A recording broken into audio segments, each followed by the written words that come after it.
Winter is coming, and I feel like I have been in winter prep for the past few weeks. I want everyone to have nice clothes that they're going to feel warm and snuggly in when it gets chilly outside for our walks, or for my husband when he's commuting to work, or when we're just out in the sogging, pouring rain and we want to stay nice and dry but also warm. And while I'm keeping inventory in my mind about clothes and accessories, I'm also thinking about winter cooking and the meals that I'm making, how I can make warm, comforting food for our bodies to keep us well nourished all winter long as we head into the cold and flu season. There's just a lot to think about, and so I made a list of all the things that I do to prepare myself for the winter season. So here we go.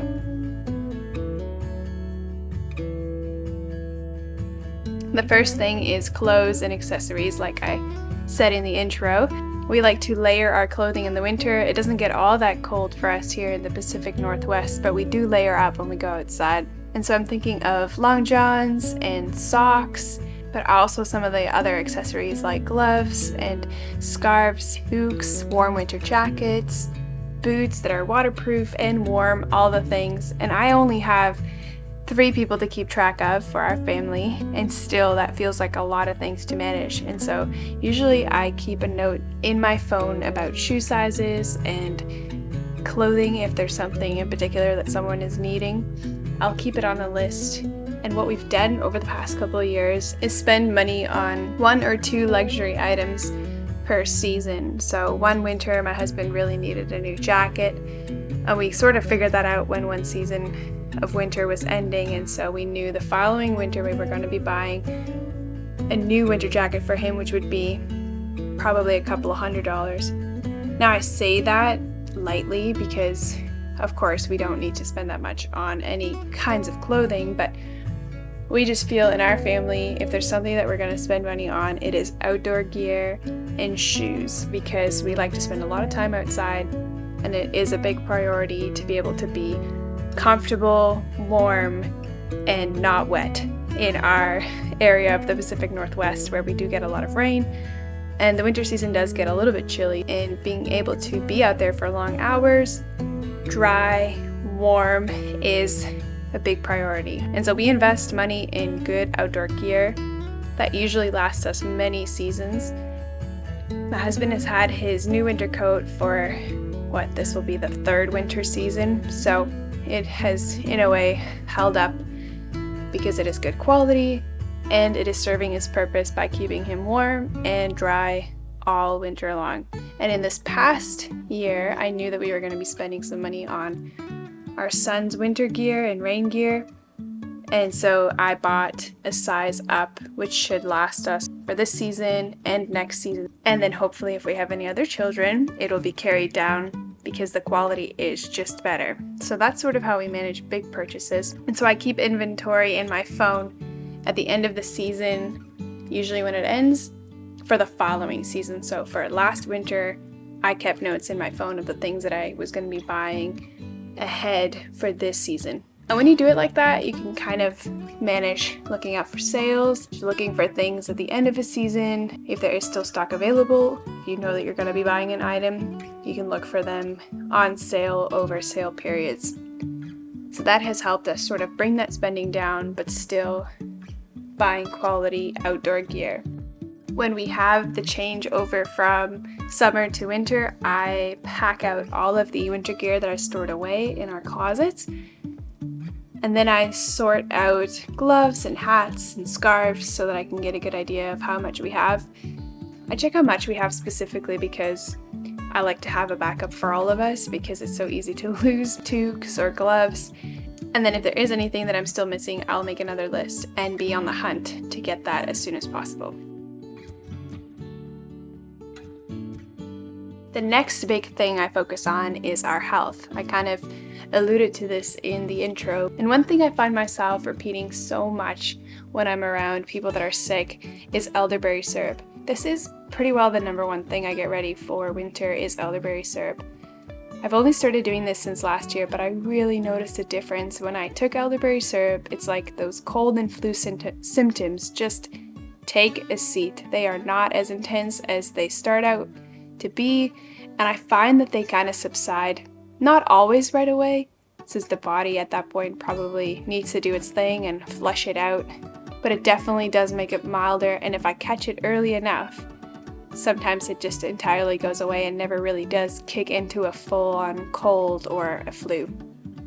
Already twice this season we've had runny noses start up or a sore throat just prickle early in the morning, and then right away I run to the fridge, grab the elderberry syrup, and get whoever is feeling not well right away taking 2 tablespoons full and then repeating pretty soon afterwards a few hours later in the day until those symptoms go away. So this would be something I would prioritize if you have never done it. Either buy a bottle of elderberry syrup or you can make some of your own, and this is how I do it. I buy dry elderberries from our local food store, and their packets is usually about a cup of dried elderberries.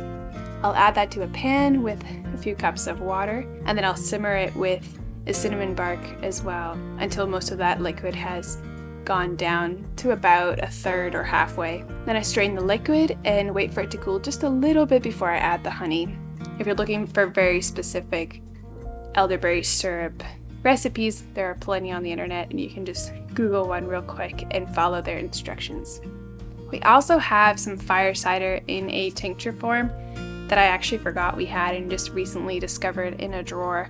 I like to take a few drops of this for whoever is willing. Mostly it's just me, and if I can somehow sneak it into my son's juice or something like that, he'll have a little bit of it too.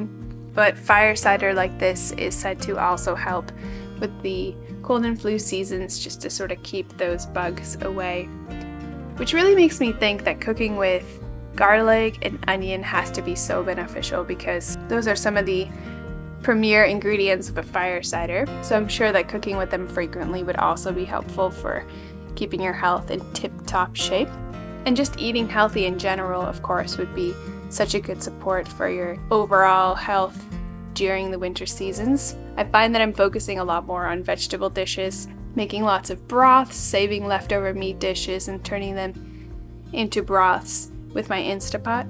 I just keep the bones in the fridge and any other leftover clippings from the vegetables. Sometimes I store it in the freezer if I don't have enough to make broth. That way it'll carry over until I have more. And when I'm ready to make the broth, I just pull out my Instapot, pour all of the leftovers in there with some water and a little bit of apple cider vinegar, and then I pressure cook it for 3 hours, strain off the liquid, and keep it in the fridge for a few weeks. And it usually does just last us a week or two before I'm making the next batch with whatever other bones and vegetable scrappings we have left. The last thing I'll mention health-wise preparing for winter is getting outside, getting some sun, and getting some exercise.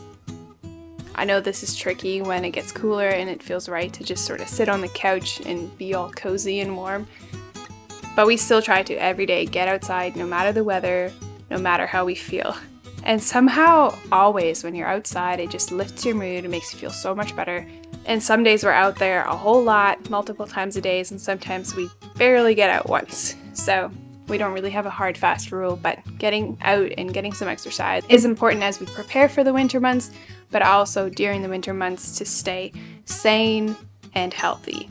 We've been going to a homeschool group in our community who goes on these forest walks every week.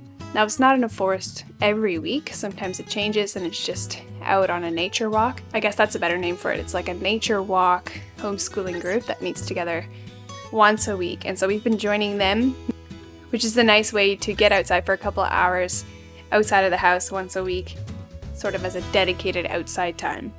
The third thing that's important to prepare for the winter is having a stash of food ready, whether that is frozen food or non-perishable items.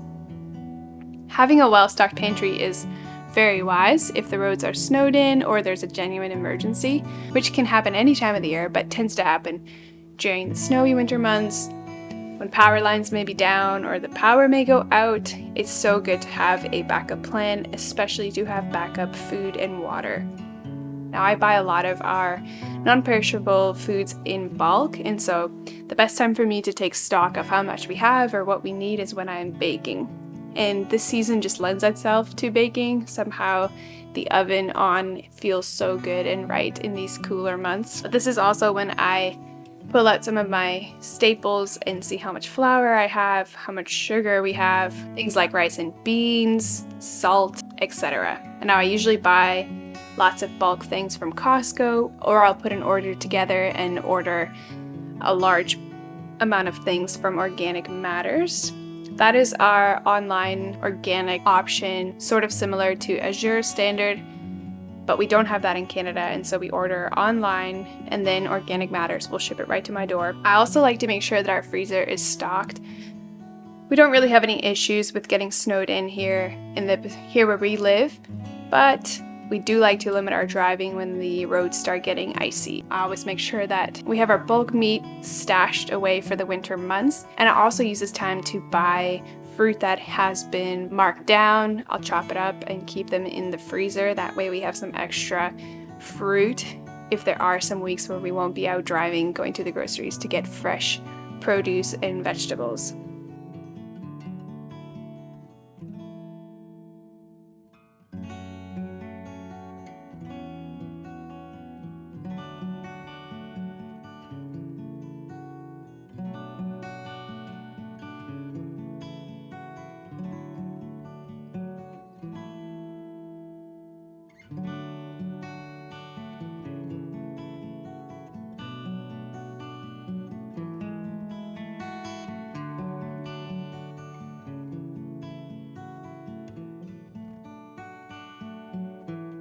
The last thing I do to prepare for the winter months is to organize our home and our supplies in a way that is easily accessible when we need them. This includes our winter gear, which I store in baskets, very organized, our toques all together, our mitts all together, and then our scarves and rain pants and things like that all together in one basket. That way everybody knows where their things are, and I really try to keep my finger on this when we come in from outdoor activities to put them right back in their spot, so no matter where we're going in a rush or who's watching who, everyone can always find gear that they need before they head out. Another part of this is making room for our food. Like I said, we buy most of our non-perishable items in bulk, and we only live in a one-bedroom apartment, so storing that can be kind of tricky, but I try to make a system where it's easy to pull those things out, so we're eating from them regularly, rotating through them, but that they're easily accessible during the winter months especially. And then I keep a special eye for our safety gear like lights and candles, matches, lighters, making sure that they're in spots where everyone knows where they are. By everyone, I mean my husband and I both, so that if there's ever an emergency or if we need them in a pinch, we can find them easily. Now, those are just things that go through my mind as I prepare for the winter months ahead. If you have any other suggestions, I would love to hear them and learn from you if there's anything you think I've missed or I should consider myself. In the past, I have not so much enjoyed the winter months coming. Somehow, being a full-time homemaker now, I have the privilege to enjoy the season to the fullest by taking our son outside and exploring with him, but also keeping my finger on things at home and feeling like our systems are working really well for us all to enjoy this season. And I look forward to what this winter may bring and sharing with you all what I learn. And until the next video, cheers.